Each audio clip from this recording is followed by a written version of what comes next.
Corki. And they're going to try to find something on 3. I imagine it's probably going to be an enchanter like Nami, but maybe they go a different direction. It could be an enchanter, could just be a dive buddy for Nocturne or something like an Oriana to make sure that him diving in accomplishes something for the grand goal of the team fight. But with Corki, you can kind of go a lot of different directions pairing a champion in the bot lane with him. Right now, it's going to be Corki and Nico paired in. So, going to be a little bit of poke for the Swain. Maybe didn't want to go for the Nami, try to match a little bit of the damage that Swain can provide in the lane. And now Vi is being hovered here on 3. As a jungle player, I don't love playing Vi into Nocturne. Nocturne can very easily spell shield Vi's Q or ult and then sort of make you feel useless. Instead, it's going to be the Xin Zhao hover. That is a much better matchup in the jungle. It is going to be locked in. Yeah, that's got way better value, especially with that Nico shown. Nico coming in with that Pop Blossom while the lights are turned out from Paranoia that's a double reason to be paranoid, really. That's just such a good team fight combo. And Xin Zhao just being able to punt her back is really valuable. Yep, and we see the ban on 4 here. You're talking about the Deathfire Touch, Black Cleaver interaction that Smolder has. It's also very strong on that Malzahar with his point and click E, so we're going to see that taken out. I don't know about you, if you've had Malzahar in your games, but it is so annoying with that Deathfire Touch. Oh yeah, him, Brand, Cassiopeia, anyone who just does a whole lot of damage over time, you're just getting fried by the Deathfire Touch. Especially because it counts as that point and click, so the burn lasts for longer against you as well.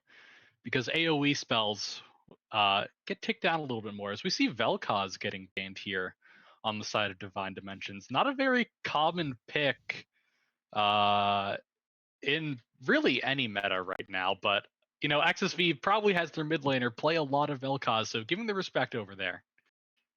Yeah, I mean, it's definitely a long-range poke champion in currently a comp that doesn't have a whole lot of access to the backline outside of Xin Zhao. So I can see the angle here. As Leona and Renekton are going to be banned on the other side. I imagine most people are just going to pick jungle here, save the counter pick for their top laner. It's going to be that Taliyah locked in is going to help with Corki's dash, I believe, as well. Once Nocturne stops his dash from his ultimate, he will be stunned if he goes over the rocks. But it's more of a soft counter to a Nocturne than a hard counter. Of course, he could just W before he R's onto you and blocks that stun. He will still take a lot of damage if he runs through the entire Taliyah E minefield with his ultimate.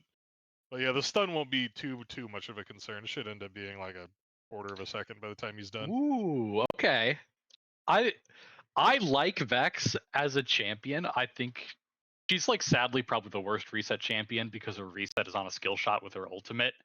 But I always find reset champions really fun to play around. The problem is in this draft, there's not many dashes you're up against. The only one you see on the enemy team is the Xin Zhao. And Taliyah, I mean, she's not going to dash away from you. So I don't know how much value this Vex is going to get, but it's going to be paired up with the Ornn on 5 to give them that late game damage.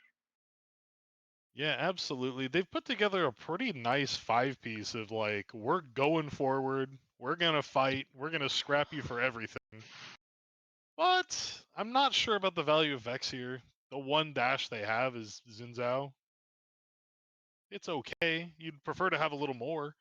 But a Vex flying into your backline, a Nocturne flying into your backline, Nico and the Forge God flying into your backline while the lights are out, that seems like a pretty solid setup for a team fight.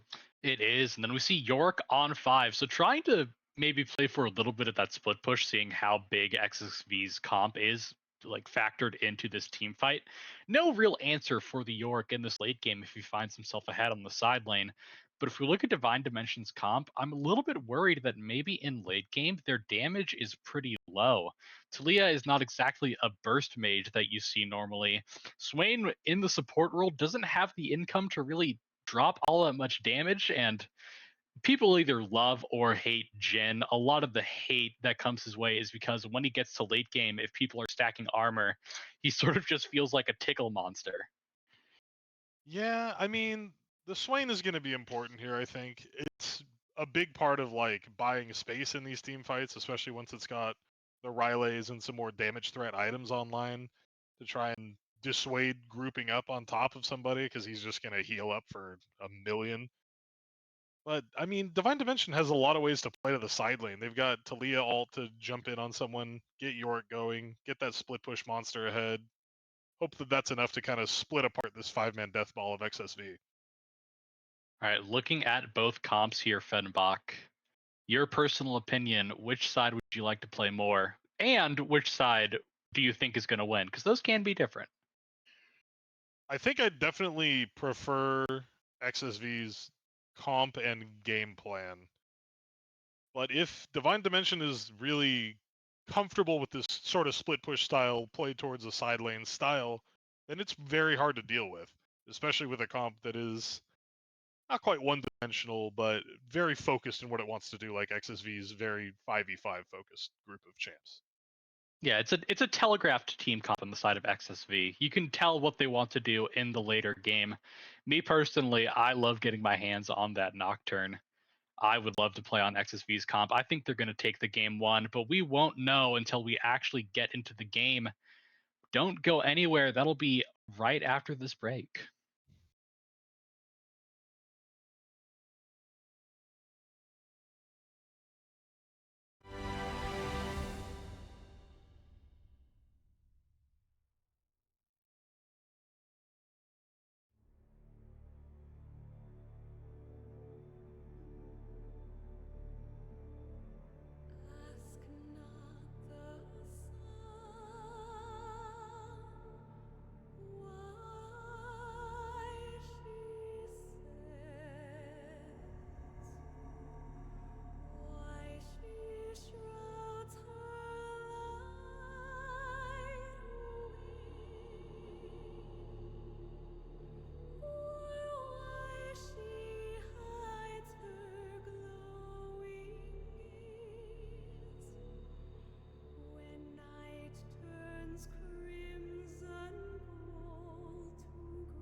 Minions have spawned.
XSV is running an E sub in this game. I believe it's their mid laner, if I remembered correctly.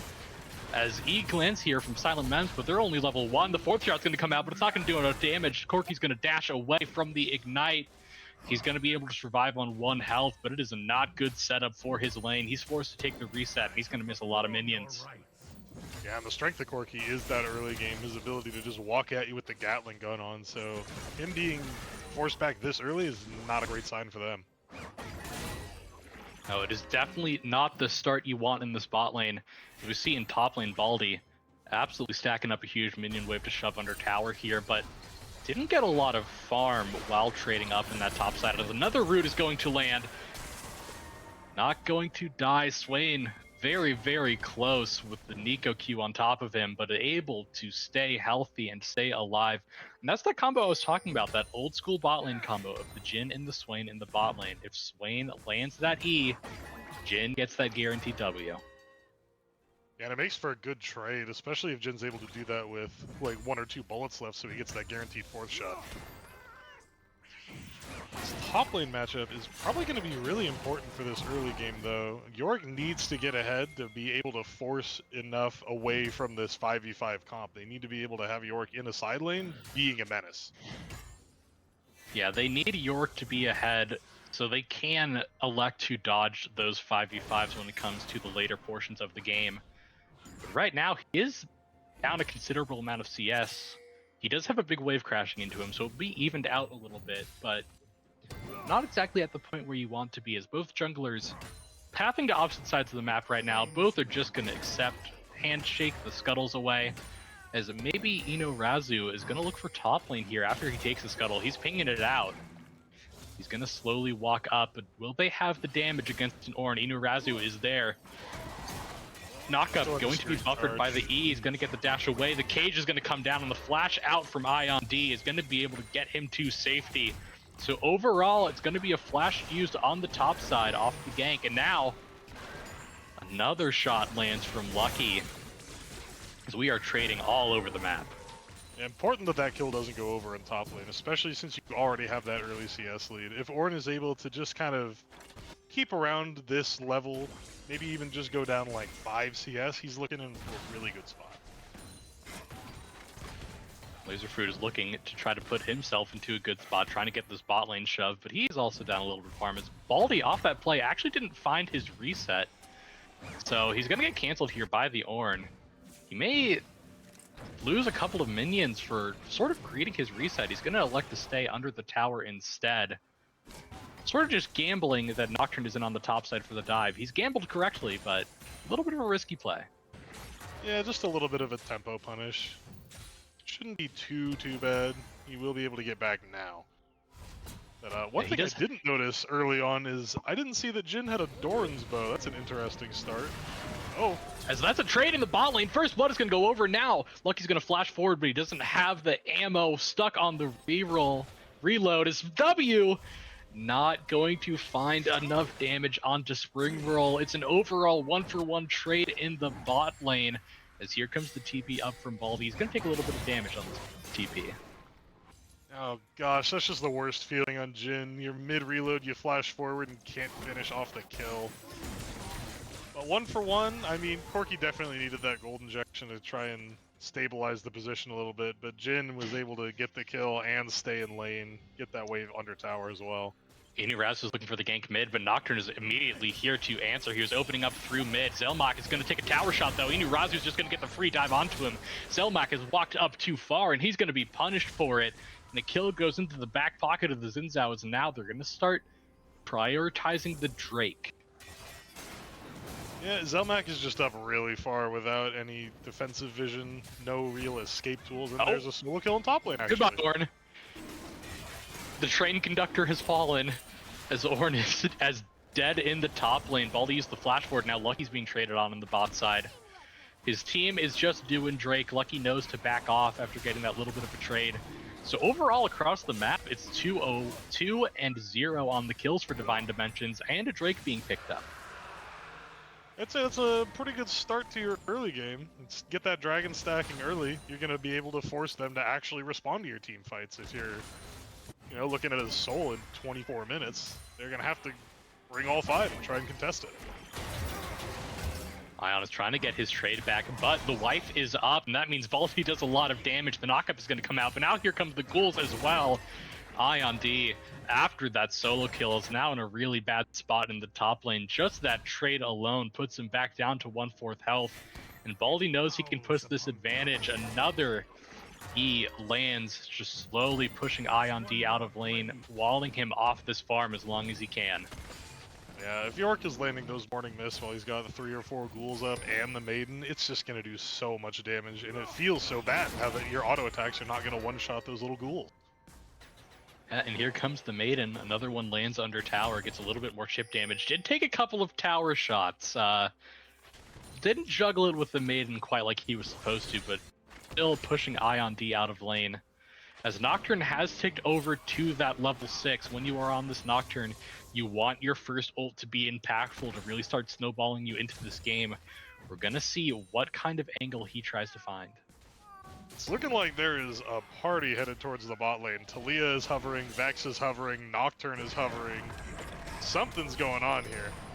Jin ult's gonna come out, but it's just gonna be blocked by the Nico. Okay, almost wasn't. Nocturne is gonna ult. His Vex is gonna go over the top as well. But they're on 2 different targets. Talia's gonna try to roam down. Lucky is going to drop, but now the trade is gonna come back with the shove under tower from Zelmak. He's gonna flash out, but he's ignited. He's slowly burning down. Silent Elements is gonna pick it up. IQ of the Coconut keeping the play alive, continuing to pump out damage. Overall, it's a 1-for-1 trade. I saw how Coconut was walking. He desperately wanted to flash forward and look for that Q onto Corky. But no, that was just a smart play out of Divine Dimension. They were hovering around the right side of the map. They had a feeling that Nocturne was going to try and make a play onto their Jin. And what happened? Boom. 4 onto the bot lane. Talia comes in to turn it around. They go 1-for-1. Yeah, and that's a very good play for Divine Dimensions, especially because they were reacting to that play. Normally you want to be the one to set up the plays first. Normally if you play reactive, you're not in a good spot, but even with that, they were able to trade 1-for-1 across the map. And on the top side, able to pick up 3 grubs, and that's going to be so valuable in the back pocket of this Yorick. Oh, absolutely. Yorick wants it more than pretty much any other champion in the game. Another morning mist lands. A lot more damage coming out. Yeah, and we're just seeing how much that early solo kill really did damage to Ion D. He's able to get his steel caps now, but pretty behind in these items because of that gold given over from the kill. Yeah, once the Yorick gets that Trinity Force, it's going to become a much more difficult matchup to play. I think you'd really like to see a Bramble Vest come out. Yorick actually does get a surprising amount of healing from that Q. Yeah, and again, just walking up, getting his trade, just walking out. He pays the cannon tax, though. He misses cannon for it. I believe you're a top laner, right, Fenbach? If I have my information correct? I dabble. Would you say that's a worthy trade, the damage onto the Ornn for your cannon minion? Me personally, I'd rather have the cannon minion, but there are arguments to the contrary. Now look how chipped Ion D is, as Baldy's just going to get free damage onto the tower, proccing the Crystalline Overgrowth as well. Ion D doing his best to trade back, but Ornn is not the damage dealer that he can be in the late game. Not yet. A little damage goes down onto Baldy, but that's 4 plates already taken in 10 minutes in that top side. As Inurazu is exploring in the jungle a little bit, he's now going to path towards this mid lane. Zelmok, with his sixth sense, though, detects the gank coming out. He's going to back off, and actually he's going towards bot lane again. I think it might have been lucky timing that he just happened to be called down for a gank right when Xin Zhao was looking for him. Lucky timing or spidey senses, either way he's able to dodge it, but there's no play on the bot lane. Lucky and Silent Elements are just shoved under their tower, and you don't exactly want to force a dive this early into the game, especially when you are behind and you're not that confident in your damage output. Nocturne is wasting a lot of time here in bot lane. Well, luckily his next camp coming up is these Krugs, so he's probably just hanging out, seeing if anything's going to happen, and then like, I guess I'll just go kill my rocks. Yeah, and now the Krugs are up. Vex is walking back down. They're really, oh no! I was paying attention to the map. I was completely ignoring Baldy getting another solo kill on the Ornn. A little morning mist into last rites. What are you going to do? Yeah. He hit the outplay button. It's just unfair.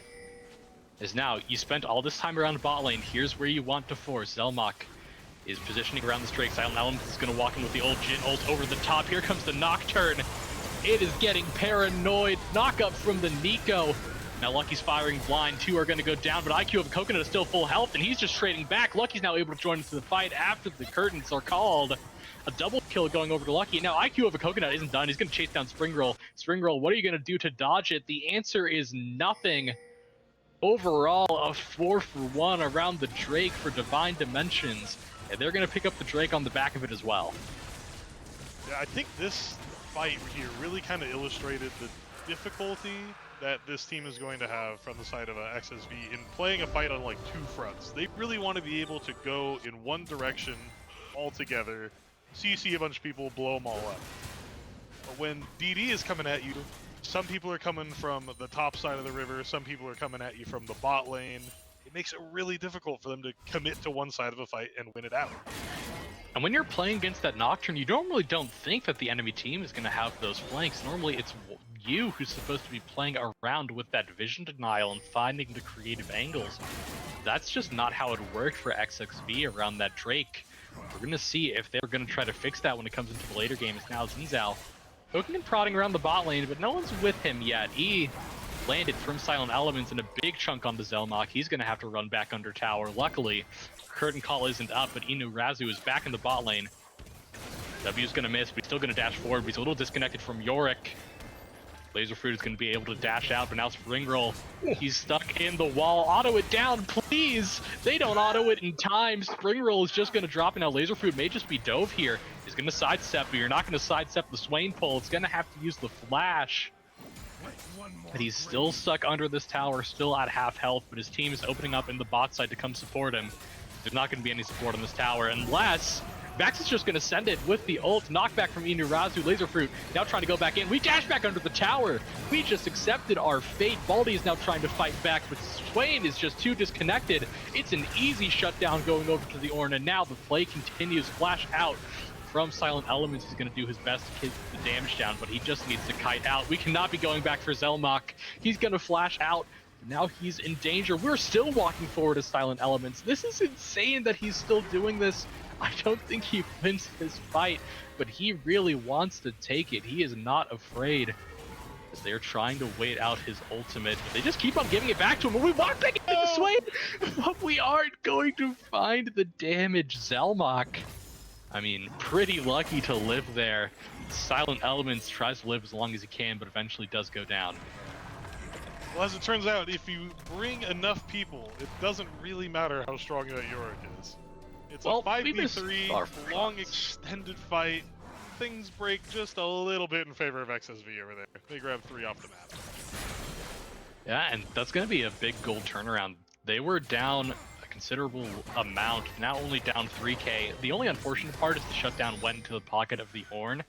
Not exactly where you want your goal to be. Would have loved it onto the Vex to try to get her back into this game, maybe on the Corki as well.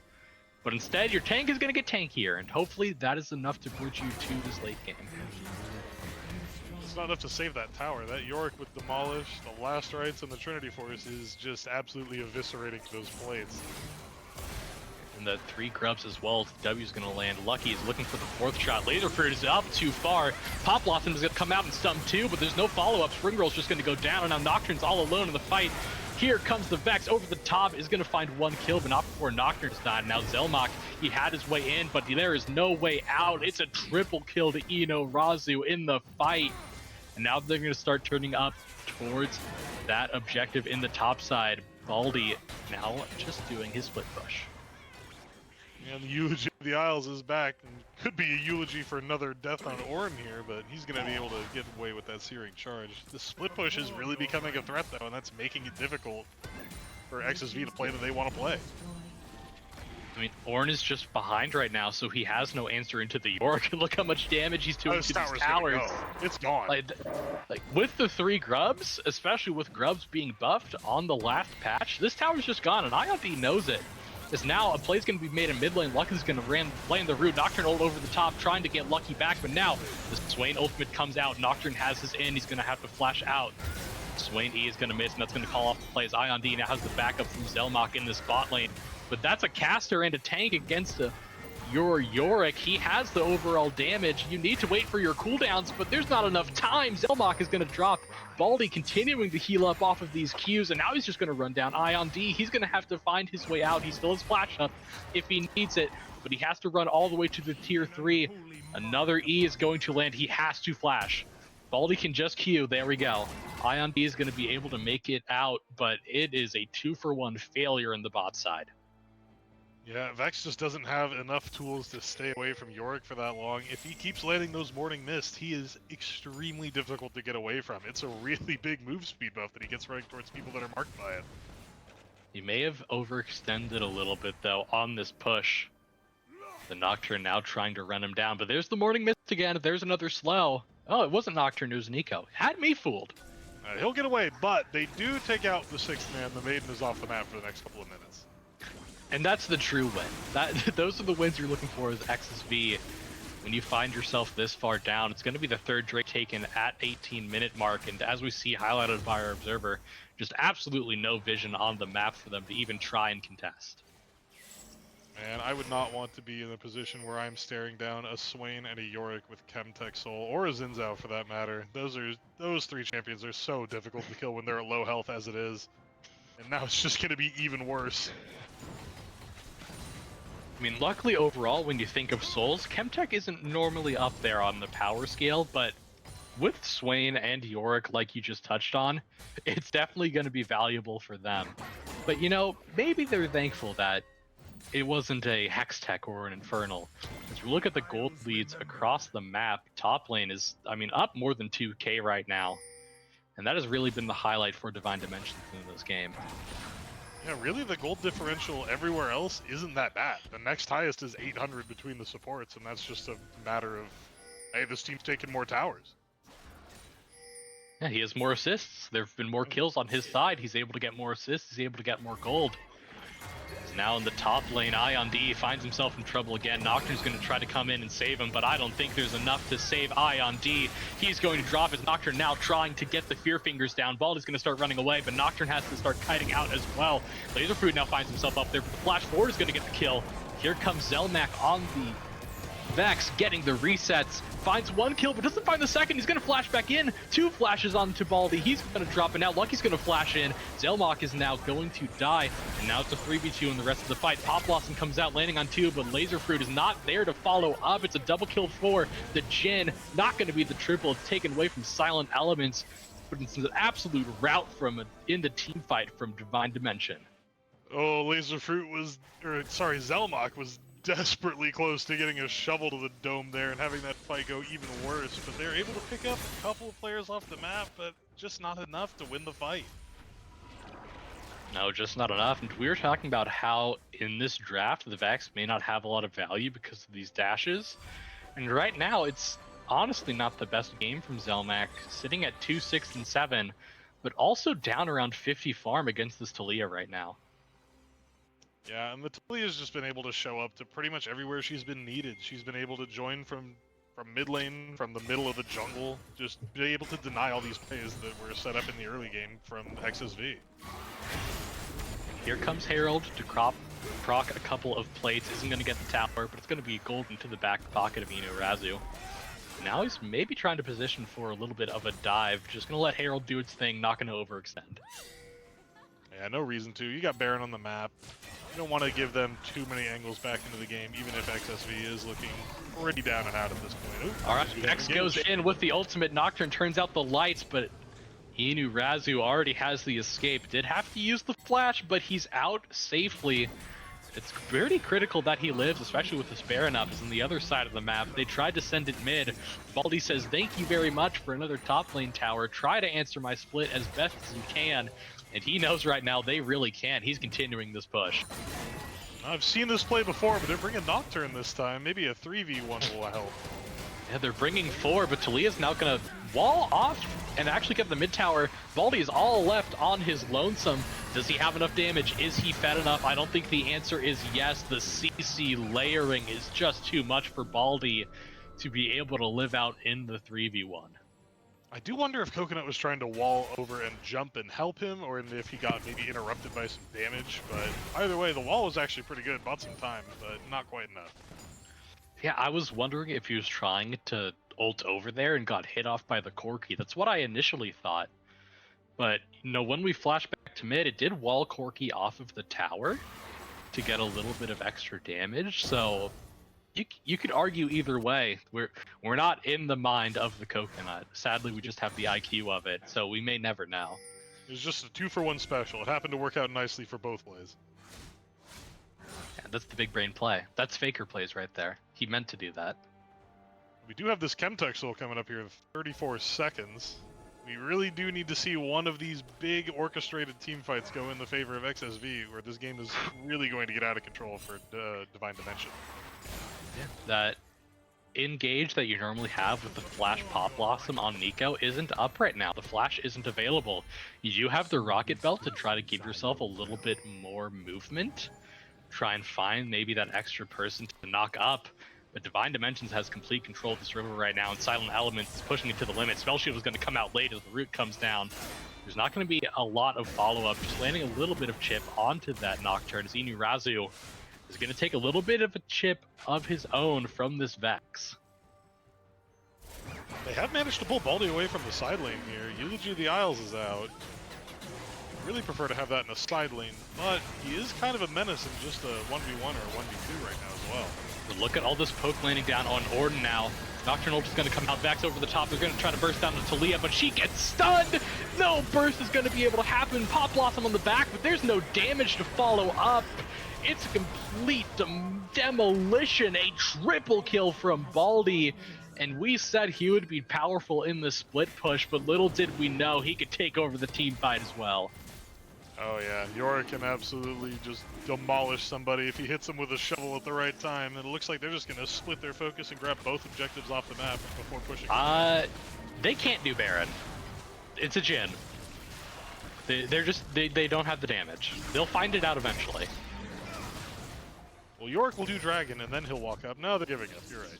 Yeah, like they die to the Baron before Yorick can even get there, unfortunately. So I'm not sure why he sent the Maiden down mid instead of having it follow him, because this Dragon would be already dead by now. He's just so committed to the split push that he sent Maiden to get a little bit of extra damage. It didn't get any extra damage. So that's my theory. Well, we do have the Chemtech Soul coming through at least, so we get to put into practice the theory we were talking about earlier with Swain and Yorick and Xin Zhao being basically unkillable with this soul. Look at the Swain item, by the way. He has the Gluttonous Greaves, and he's going for a second item, Spirit Visage. So he is fully into this healing build. Oh no, he's got Balmy Cinder. It's actually Hollow Radiant. Oh, it's Hollow... Oh, okay. I would think it would just be Spirit Visage. He also has 10 stacks on a Dark Seal, so he's really just building everything right now in the support role. He's got the money for it, I would say. Yeah. He's having a great game. 3, 2, and 12. 15 out of 24 on the kill participation.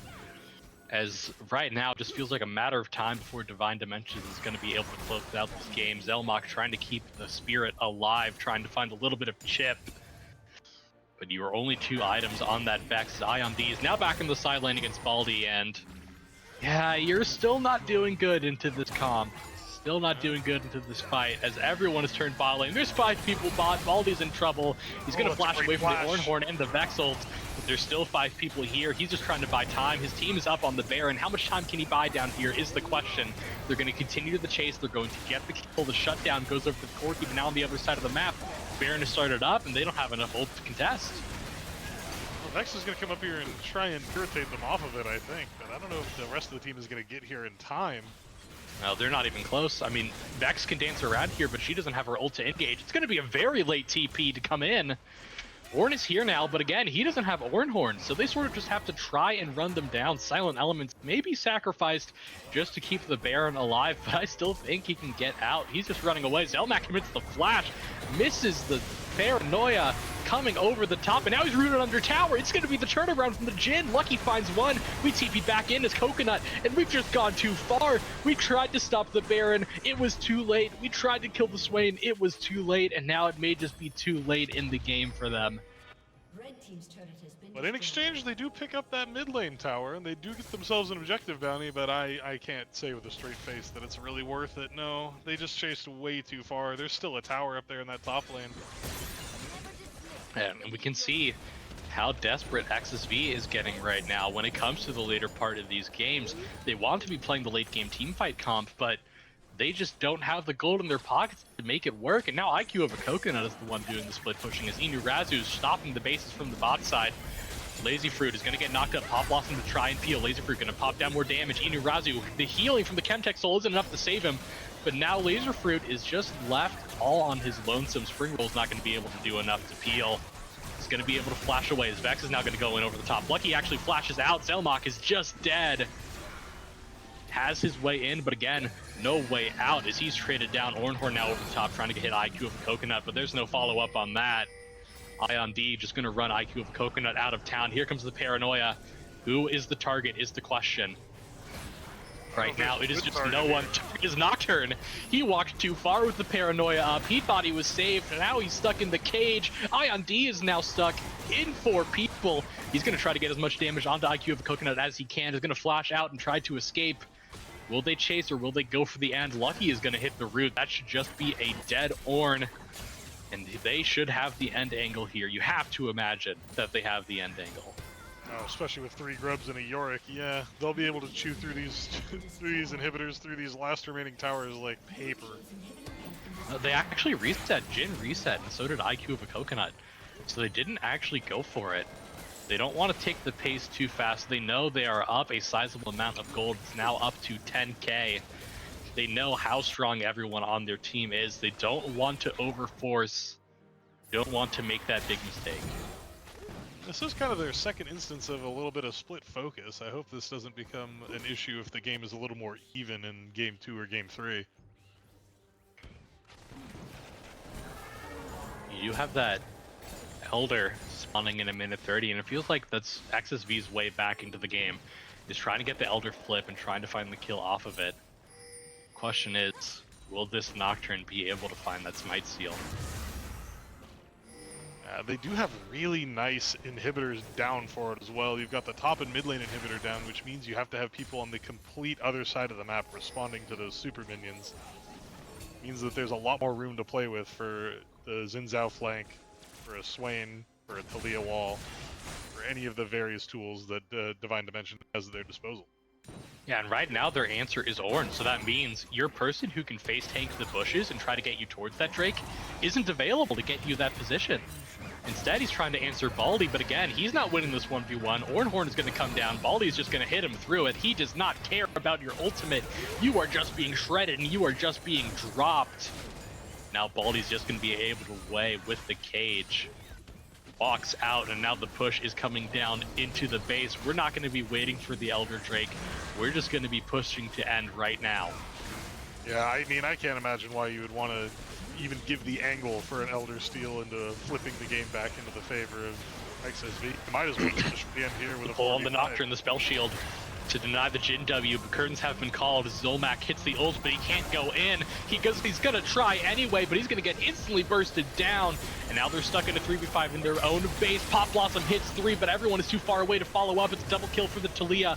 Laser Fruit, what can you do in this 5v1? Can you make it work? The answer is no. And in a bloody game 1, Divine Dimensions takes it. They played the 4v4 and the 1v1 pretty much exactly how they needed to. Yorick got ahead early. He never relinquished that lead. Nope. Oh yeah. We saw the Yorick play out exactly how he needed to. The 4v4 played out really well as well, with a lot of really good skirmishes. They just kind of got their lead and they never really took their foot off the gas. Yeah, I mean, they had a pretty clean game. You're talking about how really their only mistake is how they're a little bit disconnected across the map after making winning plays. We saw it on the Drake into Baron call. They tried to split both at the same time. We saw it again a little bit later into the game. But besides that, it felt like Divine Dimensions had a pretty clear chokehold on this game the whole entire time. Never really felt like they left the driver's seat. Yeah, exactly. And for the side of XSV, it felt like there were a few times where they just kind of let themselves get pulled into making bad choices. So hopefully they can just kind of recenter and refocus for game 2. Yeah, they're going to have to look for the bounce back. I will have to check during a break, but I believe XSV had to 2-0 to keep their playoff hopes alive. Maybe there are some scenarios where they can still make it in 2-1, but right now their backs are against the wall. Their last hope is to win this series, and they need to figure it out going into this game 2. We're going to be right back with it after this break.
And we are back, everybody. I am Chong Sum, finally back for hopefully the next 2 games of the series between XSV, Dawn, and Divine Dimensions. I am still joined by Pelly and Fenbach as well, and you can already see we are very quickly into this Game 2 draft here. Same bands on each side, but Jarvan first pick, responded by Yunara Lulu, and then a Xerath Ashe pick. So I'm going to go to you, Fenbach. How do you feel about this draft so far out of XSV? I think the Yunara is actually a pretty good response to the Jarvan. She's not as easy to lock down as some other AD carries, especially when she has the ability to transcend oneself. But the Xerath and Ashe does make for a pretty decent long-range comp with some good engage follow-up on that Jarvan. That's not my attribute. face. Ah, there we go. I got moved out of the camera. My little picture is gone. That's what you get for having no camera. Ugh. Yeah, I'll get one it's eventually, priority I'll seating. Priority seating. Just go to Walmart like I did, buy a $20 camera, and you're set. But we do get the Wukong answer into Jarvan, and personally, what I've been seeing is like I think Wukong is one of the strongest junglers in the game right now, with like alongside Xin Zhao, which we did see last game. So I'm gonna go to our resident jungle here with Pelly. How do you feel about Wukong in the current scheme of the game? I mean, I think the top 3 junglers, probably top 4, is the one we've seen in these games 1 and game 2. It's Nocturne, it's Wukong, it's Xin Zhao, it's Jarvan. These are like the 4 power picks in jungle that you can find yourself. Uh, I really like Wukong. I think it does great into the Jarvan. He can escape the Cataclysm really easily. He can use his clone to block an Ashe arrow as well. And the thing that I was focusing on a little bit, it's a very early Xerath pick from the side of XSV.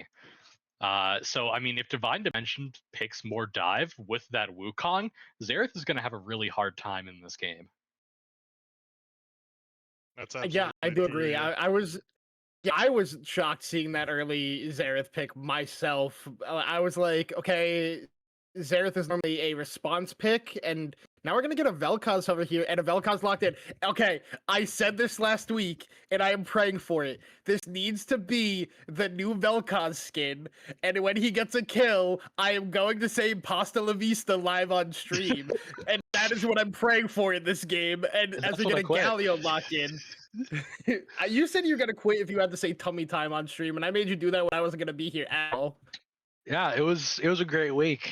I said tummy time a lot, and you owe my therapist a lot of money. All right. So, okay. Now support? this is interesting. It's either Galio support or Xerath support. Oh So yeah, we're Xerath. I don't know. I don't know which one I'd rather see. I'd probably rather see the Xerath support against this bot lane that Divine Dimensions has, just because I think Galio is a pretty good Big answer Trundle. into the Vel'Koz. You do have that innate magic shield, so definitely interesting. Urgot into possibly Renekton or Darius. Don't do that either. Now, Don't do Darius, please. Oh, all right, so it is Darius locked in here. Now, Fenbach, since you are the top laner here, how do you feel about this Urgot-Darius matchup? Who do you think it favors? I haven't played this matchup in a very long time. I think it definitely, like, whoever gets going in this lane is going to have the much easier time. In the early game, I'd probably lean Darius just a little bit. But if Urgot can get through into the early game and get to that level 9, he should be alright. The problem is, I don't think the lane matchup matters, because looking at this enemy team comp, when you get into late game, Ashe is going to permanently slow you. You're never going to be able to walk up and get your bleed stacks on anyone. Xerath has the E as well. Darius is very telegraphed on how he wants to get in. So sure, maybe it is good for him in lane if he plays it well, but once we get out of it, I think he's just going to struggle. Yeah, as somebody who has recently been playing a lot of top lane, Urgot is one of those champions I never do enjoy playing against. I feel like he is a massive lane bully, especially if they are good at Urgot. But I feel like this matchup is definitely an interesting one because I feel like Darius can have the power to win out in a isolated 1v1 against the Urgot. But like you said, Pelly, like when it comes to that team fight, if Darius isn't getting a great flank angle thanks to the Wukong engage, he's gonna have a really rough time in this one because he can get knocked up and CC'd in so many different ways by the comp that XSV has drafted. It's gonna make it a very difficult time there for Baldy on this Darius. But I'm gonna ask the two of you now. I'll start with you, Pelly. Out of these 2 drafts, who do you think is going to be coming away with this game number 2 win? On one hand, I think the Darius is really rough into the comp of XSV. On the other hand, I'm not a huge fan of Xerath's support. I think it could be good into the lane. I think it has enough range, honestly, into their team comp, but I'm sort of just a hater of Xerath's support, so I think I'm going to have to give it to Divine Dimensions. Okay, and Fenbach, who do you think off these two drafts is going to be getting this one? Yeah, I think the Xerath and Galio is going to be kind of a big determining factor in which of these I like better. I think I definitely prefer to see the Xerath mid than the Galio, personally, just because Galio could kind of get abused by that Vel'Koz. But for Divine Dimensions, we just saw them play a comp that was much more of a 4v4 and a 1v1. So I don't hate the Darius if they're working with it in that context of like, we're going to skirmish and then top lane is going to go do top lane things. If they can do that again, then I do kind of like what Divine Dimensions has put together.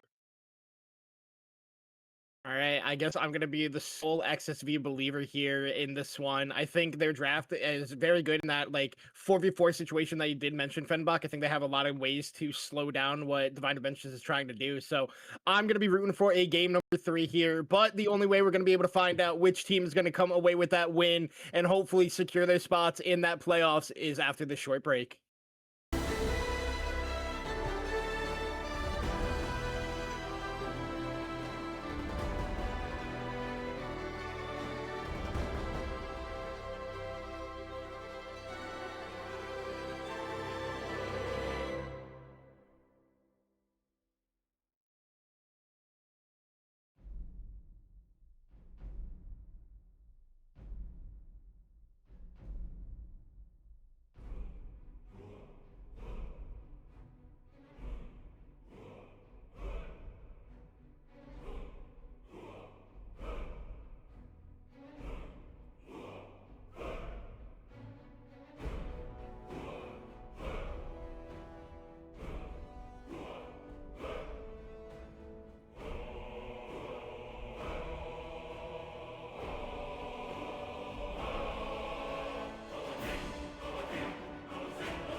And we are back for game number 2 between Divine Dimensions and XSV Dawn.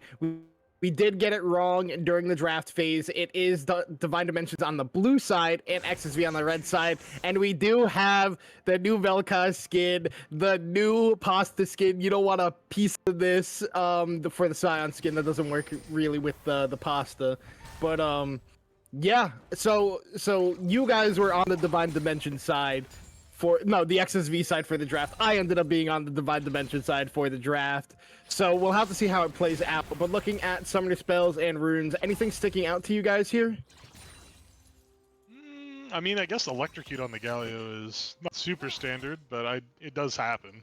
Everything else looks pretty normal to me from what I can see. The only reason I can think Galio is running Electrocute is if he wants to go a little bit more AP focused, because your only other AP is Xerath support, and he doesn't have a lot of gold income. But if you just go standard tanky Galio, it is sort of a weird pick. He does have a Doran shield, so... I do have to agree with that, but I mean, IQ did have a very good game last game on that Talia. He's going to suffer a lot in this lane just because it is range into melee, and Laserfur are going to be taking a lot of damage here from the bot lane of Lucky and Silent Elements. And we saw him eat a lot of damage at level 1 too. He kind of just walked into them and then just took all their poke. So gonna eat another Arcano Pulse there. So this lane already rough for Laser Fruit and Spring Roll, but we can also see in the top lane, Mohawk has subbed in place of Ion D. So gonna have to see how he does in the top lane in comparison to his teammate in game number 1. Yeah, hopefully a little bit of a stronger game in the top side. Ion D was on that tank duty, subbing it out for Mohawk to play that Darius. We talked about how it was the counter pick. We want to see him do well in this lane. He has Flash and Ghost, so doesn't have the Ignite that the Urgot has. Urgot trying to cheat a little bit in those 1v1s with that little bit of extra damage right now. Yeah, and I think the early game is going to be really important for Darius. As long as Urgot doesn't have access to that full-time Purge, the rapid fire ability, or his W, he's a lot easier to deal with for Darius. But once he's able to play at range the whole time, makes it pretty hard in that 1v1. I mean, there's that flash already. Yeah, exactly. We just saw that 1v1. It was a nice apprehend there out of Mohawk, and then is able to burn the flash off of Baldy. But now we can see Enno is going in the mid lane here. A lot of damage on the IQ, has to flash away, and I don't get to say the line just yet. But now Enzo could be in trouble. Mohawk has roam down here. Enzo's going to have to flash for his own. The apprehend is not going to connect. So, and is going to be just okay there, but very well played by Zelnok in the mid lane after having a pretty rough game number 1, as a lot of members on XSV did. Already looking a lot better here in the early games for this game number 2, despite how rough bot lane is going. At least everywhere on the map is going pretty well for them. Yeah, and it's a completely different playstyle for Zelnok in this game too as well. First game we saw him on the Vex, where it's the same as the Nocturne, where it's like, once you go in, there is no out. You are stuck in there. You have to do as much damage as you can. This time, it's going to be on Vel'Koz, so playing more of that range, playing more for the poke. So hopefully has a better performance on that different playstyle coming into this game too. I'm still floored that apprehend didn't land on the Jarvan, but yeah, just really tight scrap there. Galio forced out. Still holding a CS lead, though. That's pretty good, considering you're into such a difficult matchup in terms of the range differential here.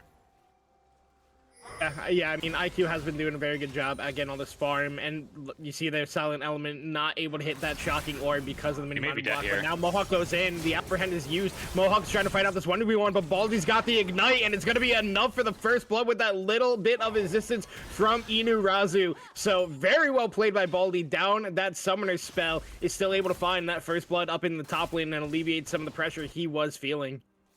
All right, we talked about it, this Darius counter pick. We need to see it do well in lane to transition into the late game.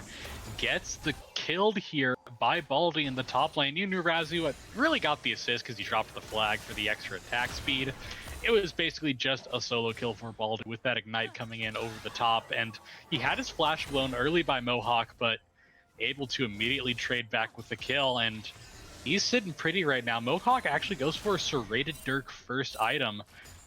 I guess he's going for Cyclosword first, maybe, but I don't know if that's how common that is on Darius right now. I think it's probably going to be more for a Yomu's to try and be able to catch up to an Urgot who's playing at range.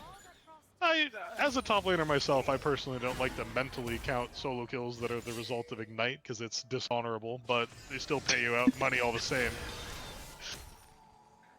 Why would you not just go Stridebreaker, though, if you want to do Yonmus? Is Stridebreaker just not better stats for Darius overall?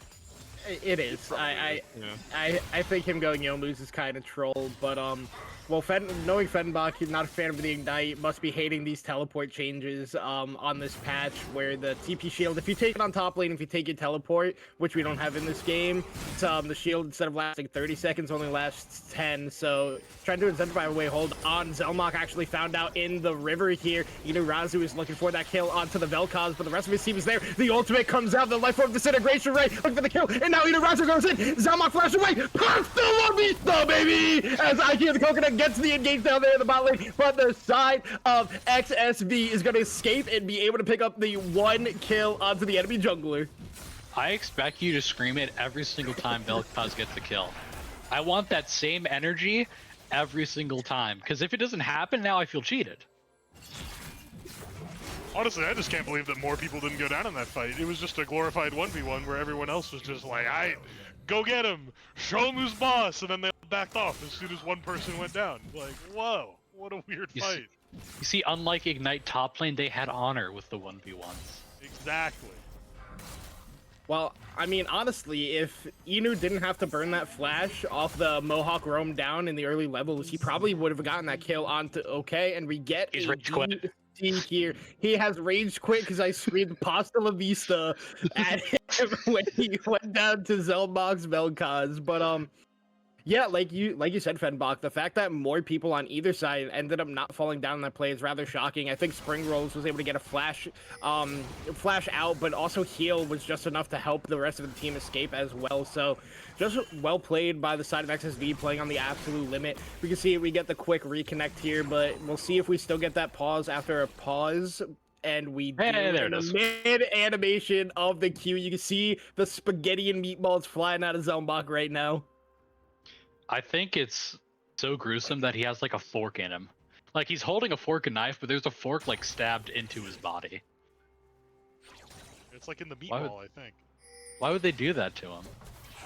I'm kind of disappointed that it's just the base skin for the spaghetti a la Vel'Koz. All the chromas are like a different kind of pasta. You didn't pick a different one? I do need to ask our producer at any point when Zelmok recalls and has the home guards to watch him run out of base, because it is one of the funniest animations in League of Legends currently. Hopefully no action happens when that does happen, so we can actually just watch Vel'Koz run out of base, because it is fantastic.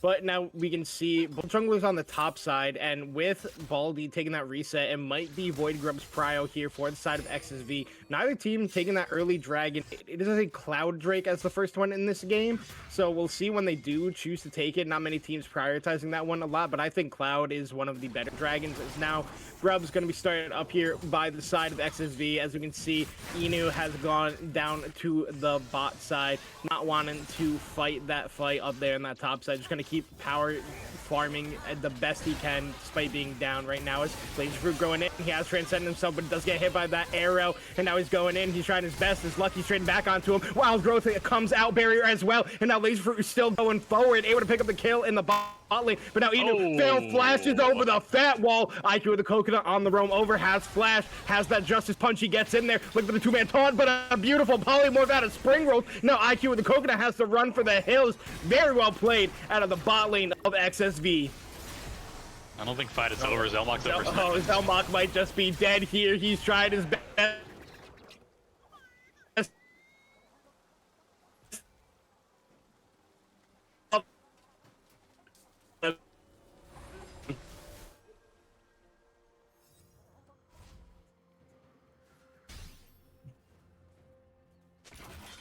Well, good news. We get to see Vel'Koz come out of base now. Did I die for a second? You did. Yeah, Chung exploded a little bit. Oh, look at him. He's juggling. Oh.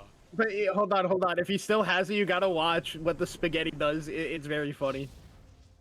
Oh, no. It's not there. It's like a spin wheel, like running animation. report Selmach not giving the chat what they wanted to see. We'll Yeah, have you did another sort of chance. explode there, but it's okay. You just couldn't stand to see the pasta go down. Yeah, I had to DC for a quick second there, as now hold on in the top lane, Baldy looking for that. Oh, there he goes again. I'm assuming the Fear Beyond Death was just like a slight miss, and Mohawk's gonna look for a punish, maybe. Trading out of the bot side. Mohawk There's gonna no commit the ult. He's damage. gonna run him down. Needs one more W. There it is. Okay. While Chong explodes a little bit on the side. We have a gank in the bot side, immediately going to be the dash in, knock up from the Lulu ult with the Cyclone over the top is going to find the kill. Laser Fruit goes down. Now the Xerath is going to be chunked out. He's going to drop as well. Galio ult comes in, but it's just too late as a quick 2 kills goes over to XSV.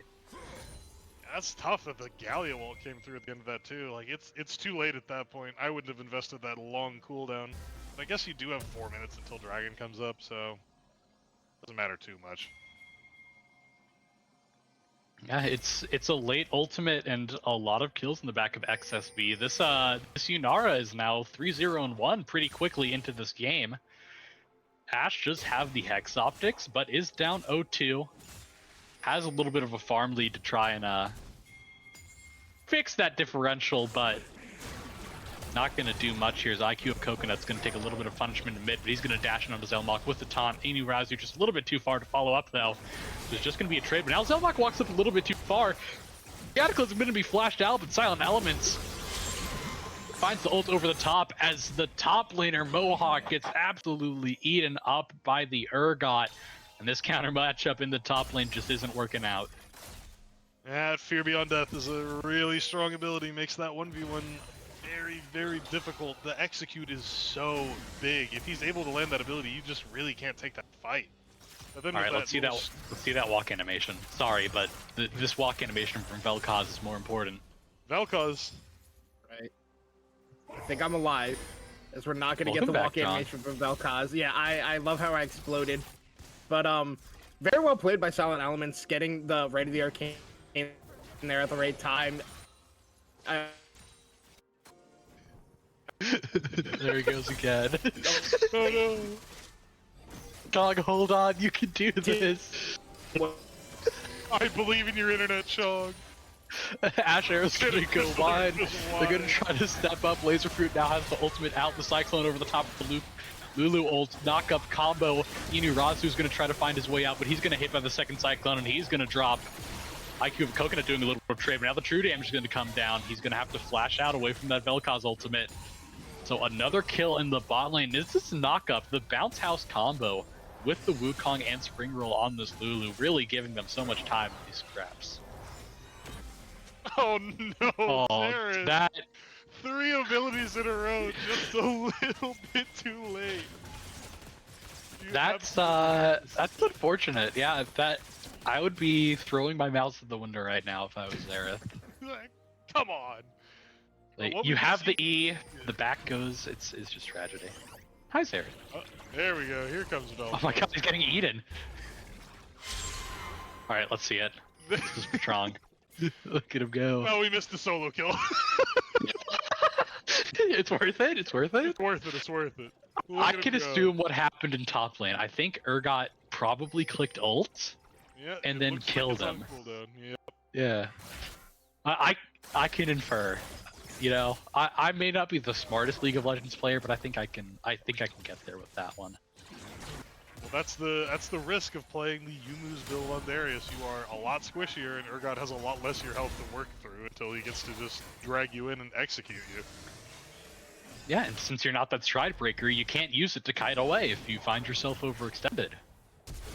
Zelmak So, is in trouble well, here. that's a very dead Vel'Koz. He can try to escape. He's not going to be able to. IQ of a Coconut is ultimately going to pick up the kill. And we see what happens when you are playing an immobile mage in the mid lane up against that Jarvan. If you don't have flash, you're just going to be the target every single time. Cataclysm is going to get dropped on you. And every time it does, you are sort of just left out to dry. Yeah, between Vel'Koz and Lulu, those are kind of the 2 targets that Jarvan really has to go diving on in a fight that don't just have a way out, or you wouldn't want to take a 1v1 against necessarily. Yeah, you could dive onto the Darius, but why would you want to dive onto the Darius? You really want to do that? You really want to put yourself in range to get bled? No, maybe he does. Maybe he's crazy like that. As, yeah, you just won this 1v1 in top lane. Mohawk is trying his best to get the trades back, but I mean, we have the Stride Breaker up in topside from Baldy. We also have the tier 2 boots already to really block any of that Darius damage. So it is a struggle here for Mohawk. Push out in the bot lane from Lucky and Silent Elements. He's gonna get the Hawk shot, but he didn't see the Vel'Koz coming out. He's gonna try to get the ult down, but everyone flashes away. Yunara is gonna go into her ult. Lulu ult's gonna save her a little bit as well. Damage coming down. Inurazu maybe a little bit too far. Galliolf's gonna come over the top. Here comes Body on the floor. He hits the fear. It's gonna hit 3 people. The Xerath ult over the top. It's a double kill for the Urgot onto the TP. And now Zelmok is gonna go down to the Ashe. It's a complete turn for Divine Dimensions. It's an ace in the bot lane. It's a 5-for-0. That TP out of Baldy was so sick. Immediately pulling in the biggest threat on the map, fearing 3 people. I mean, the fight's unlosable at that point. Yeah, and you said it. A beautiful TP from Baldy completely breaks open the team fight. It's going to give them their first Drake as well. Tower destroyed off the back of it, and that's a huge gold inflection. Inflection? Inflection? Influx? Influx. It's a huge gold influx for Divine Dimensions. Then I found themselves up 4K, but maybe Inurazu got a little bit too confident. Goes for the blue buff, is going to have to flag and drag out. Yeah. I forgot Jarvan can cheat, you know? Just a little bit. Okay, I think I'm alive. We'll find out in a Welcome second. back. Return of the Okay, Eno goes in, Cataclysm in onto Springroll. Springroll is just going to end up falling down here. No way to get out. CC down. Lucky's able to pick up that kill. And yeah, I got to see that bot lane play. Oh, wait, hold on. Mohawk is going to go down here. Fear Beyond Death is able to connect all the shots going through Reigning Supreme. Baldy actually held on to it and then fires it out after here, and he gets the solo kill. So that goes down. But yeah, Baldy in that team fight just went absolute, hey, man, just get into the TP. Also, Laser Fruit had taken so much poke before that.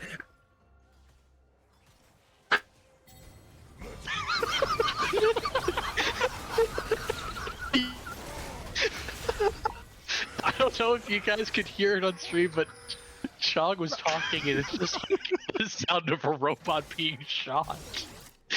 I know he was just trying to go all in on another Pasta La Vista, but it just cut out instantly. Oh He had it winding up, but he's not allowed to say it. He got his one. He's been cut off. I think I've been cursed for that one Pasta La Vista that I'll never be able to say it again. I think Discord said no. Oh man, this is awful for me. But yeah. I mean, Zelmok gets a kill. IQ of the Coconut flashes in, gets a 2-man taunt. It's immediately followed up by Inu. Silent Element's gonna be able to pick up that kill, and just a very well played play there by Divine Dimensions. Gonna pop the Rift Herald here. Should be able to get that charge in easily, take out their last outer turret that they need on the map, and it's just looking better and better for the side of Divine Dimensions here. It feels like there's no answer in the side lane for Baldy. It's now Zelmok heading up by the right of the Arcane. He goes extremely low, gets the flash out as well. But never mind, Baldy hits the Fear Beyond Death, pulls him in, and then they're going to just continue to push here for the side of Divine Dimensions. All 5 members going to take down the mid-inner turret, and it is just looking like the XSV. We will see you next season. Yeah, I mean, just in these past 4 minutes, the map has completely broken open for Divine Dimensions. And, I mean, obviously it is off of the 5-for-0 ace in the bot side with that TP coming down from the top laner, Baldy on the Urgot. And as XSV, you need to find a way to try and stabilize yourself right now. You've probably figured out by now, I don't think we win 5v5s at this point. So what's our way back into the game? What can we find? What you normally want to do is try to stack up on a side lane, try to get a pick on someone with a shutdown. If we find Urgot alone and overextended, maybe we have enough of a timer to send 3 or 4, collect his shutdown, try to get us back into the game, but they are definitely on the struggle bus right now. I think even their best target's going to be the Galio, because that way you don't have a Galio flying in to assist somebody who's caught out in the Well, side lane. top laner's dead again. Hope that thought, yeah. Yeah, Mohawk gonna try his best to play this one out here. Did pop the ghost, is trying to run away. Dash with the fear beyond death, and still goes down. And I think I went robotic there for a second, but we're back quickly, as now Zelmok gonna be the focus down here. Bot side, Inu and IQ are looking for this one. He does get the knock up, but Inu flashes in, does not land the flag and drag. They're still going to try, and then finally the Cataclysm comes out. Zelmok not long for this world, and Divine Dimensions just finding play after play in this game. Yeah, just up too far So- with the defensive vision there. Yeah. Remember when I said that we need to stack up with side lane and hopefully find a kill? It didn't happen. Instead, we were the ones who overextended on a side lane. Divine Dimensions stacked it up and found the kill, and then won the top lane fight as well. So everywhere across the map is just going Divine Dimensions' way right now. The XSV needs to just calm down, take a deep breath, and try to recuperate, but they're sending it again. Oh, hold on. Yeah, Wukong going in here. Enchanted Crystal Arrow lands onto Spring Rolls, but Laser Fruit has transcended him.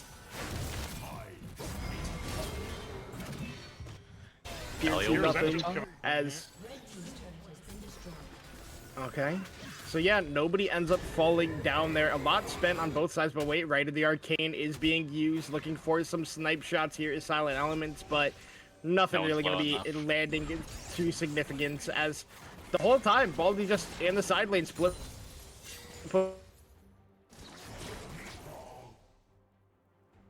And he did it all of game one on Yorick. Just sitting in top lane, finding his split push, had the advantage in the 1v1, and now he's a menace on the side lane. Who's the real answer into him right now? You can send Vel'Koz up there to wave clear, but that's it. I mean, Baldy's actually even more ahead than he was in game one, and he was already just a terrifying mess. Monster Alright, here's in the that game. stack that I said they Looking needed for to the do. side lane play, gets Polymer, flashes away. The ult from the Vel'Koz coming out, doing a lot of damage to Baldy. Baldy's gonna have to flash away from this one. They're still looking for the chase here, but that is one fast crab, as he should just be able to make his way away here. We'll see Mohawk getting sped up by Spring Rolls, gets the Q, and then there goes the Noxian Guillotine, shut down on to Mohawk. Really important. Alright, that he got it, 'cause ooh, that's a never dead mind. there. That's a dead Vel'Koz. Yeah, Goodbye, that. Wait, hold on. Oh. Heal comes out. He goes extremely low. Doesn't fall down yet. Gets some damage on the Lucky, and actually, Zelmok lives thanks to Spring Roll sticking around. Oh, just one noodle left in that bowl right there. That's an alive Vel'Koz. He is so lucky to get out of that alive. I am very surprised he was able to live through that.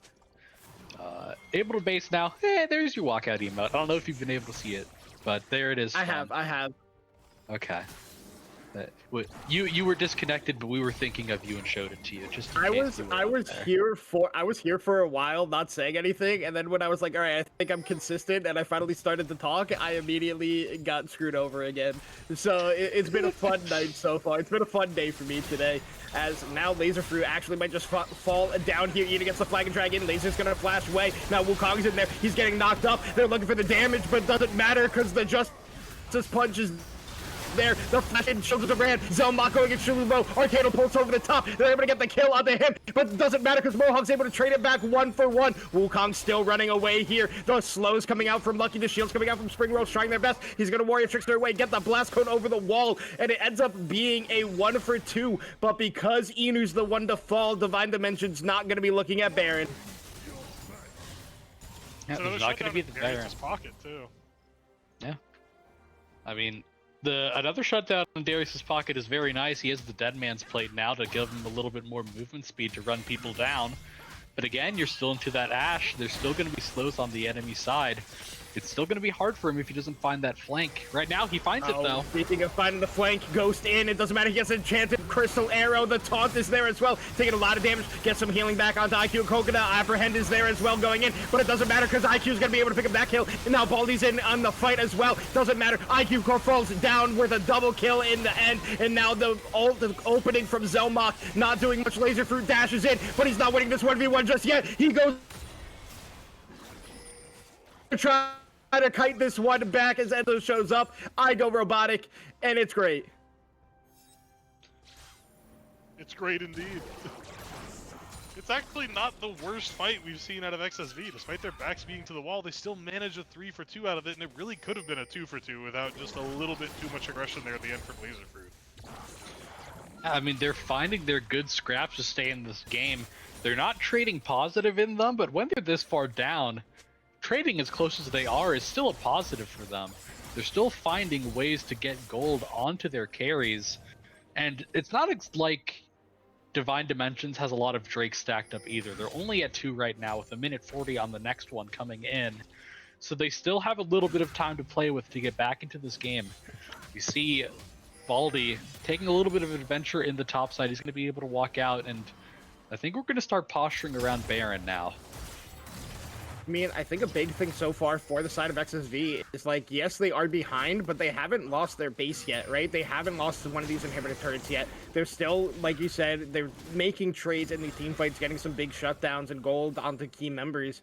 But because they're saving their inhibitors, it's just making this game harder and harder for the side of DD so far. It's a lot of damage coming out here from Zelmok, trying to find this one. The team is going in. Wukong getting a 3-man Cyclone. Gentricus Lair lands on the Laserfruit. He's going to fall down to Lucky. He has a nice ult there, and taunt out of IQ of the Coconut. They're going to go in with the Cataclysm, and now Mohawk is looking to try to clean this one up. One Noxie Guillotine reigns supreme, but he's in the CC chamber. It is Zelmok running, rolling for the hills as his team has all fallen down. The side of DD looking to push mid lane and end the game right now. And I think they should be able to find the Ed on this timer. If not, they're definitely going to be able to crack some inhibs. So we're still alive. We're trying to find the damage. IQ of a Coconut. It's just so tanky, though.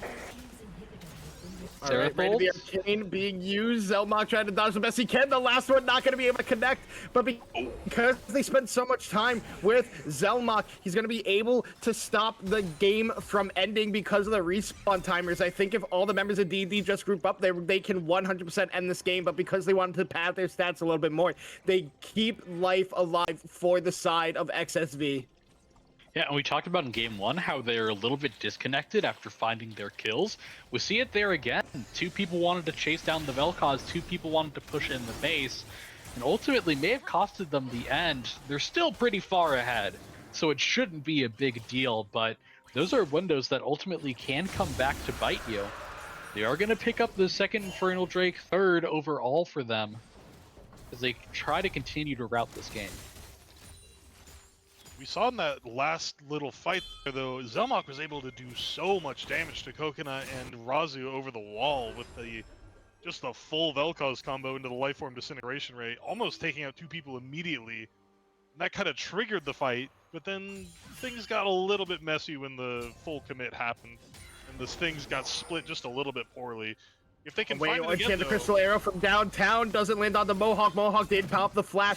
Almost Ghostblade as well. Running away. Cataclysm is there onto him. And now it's trying to go with this one. Apprehends and Inu dodged away from the Justice Punch as well. He's trying to kite this one out. He's still trying to fight this one. As Baron is started up on the other side for XSV.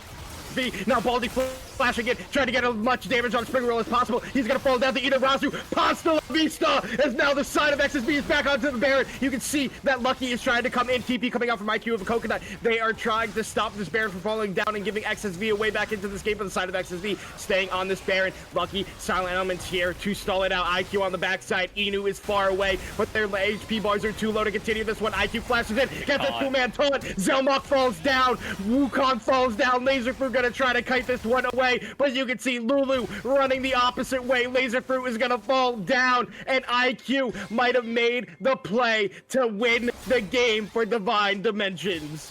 What looked like a glimmer of hope, finding the pick around the Baron and starting it up, ultimately crumbles around them as Divine Dimensions is able to answer on the top side, getting back into the fight, and now we're back to pushing the base. They could have just ended mid, instead they're pushing top. They just had Mohawk to run through, but instead, they're going to take top inhib. All right, well, Mohawk is here to defend. The rest of his team is respawning soon, and the side of the Divine Dimensions, like you said, Pelly, could have ended the game, but are instead turning their sights to that Baron. Now that Baldy has respawned, you can see all 5 members on their way. IQ actually recalling currently, so maybe not going to be started up just yet. We'll have to see what they do. And it feels like another missed opportunity to end there. They should have had it in mid, but again, they're giving their opponents more time to get back into this game. Oh, wait, Zelmok gonna hit some damage here, and Chance Crystalero is gonna land onto him as well. The Arcana Pulse comes through, the volley as well is gonna be enough to take him down. Now this Baron is extremely low. Wukong can look to try to steal. They have the vision of it. He goes in, not able to smite it away, and he's gonna fall down. IQ with the coconut on the backside. They found Mohawk. He's in the Cataclysm. Spring Rolls has to run away. Laser Fruit has to run for the hills, and I don't think they are enough to save their season. They're going to have to put on the outplay of a lifetime, but Spring Oh Rolls no, just getting Spring run Rolls is down. dead. Oh man. He had Oh, wait, McHale's, Laser he Fruit's lives, here. we have to He's looking dodge. for it. Wait, hold on, Laser Fruit's looking for it. It doesn't matter because he gets hit by the Cell Elemental, and then immediately IQ ults in, gets the Justice Punch taunt, and that's gonna be it. Divine Dimensions 2-0 and seal their spot in these playoffs. And that's going to eliminate XSV as well. This is the season ender for them. Not going to be able to advance to the postseason because of this loss.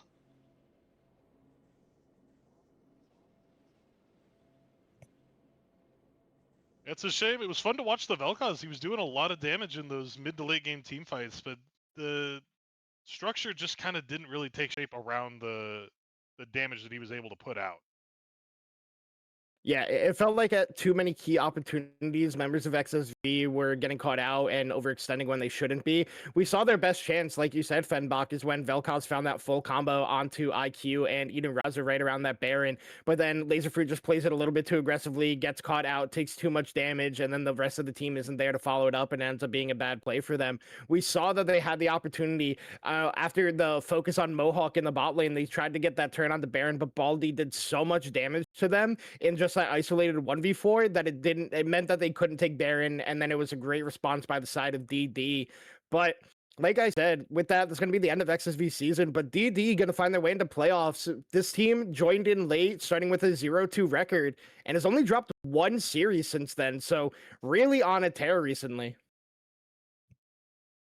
Yeah, they have to be feeling good about themselves going into playoffs then. I mean, you said it, they've only truly lost one series, so I mean, they may be seated a little bit lower than what they should be. They may be a dark horse coming into this playoff bracket. And I think if this series is anything to go by, Baldi's going to be a player to watch. He was really just electric in both games, putting in a lot of work on the York and the Urgot. Yeah, we do maybe have to take Baldi's performance with a slight grain of salt, going with two off-roll top laners back to back. So maybe if there is a actual top laner he does have to go against, he might have a little bit of a tougher time. But congrats to Divine Dimensions, making sure they get that playoff spot. Sadly, we do have to see XSV go here. It was a good season for them. They tried their best. They fought through a lot of stuff, but just not able to get it done in the end. But with that, we're going to be wrapping up our cast here of Blue Water Platinum Division. The last week of the regular season, I've been Fenbach, or I've been Chong Solo. I've been Chong, joined by both Fenbach and Pelly. Big shout out to Romeo in the background doing all our production stuff, and also big shout out to everybody watching here, getting through me going a little bit robotic and a fun tri-cast at that. With that, have a great night, and we'll see you all next week for the start of playoffs.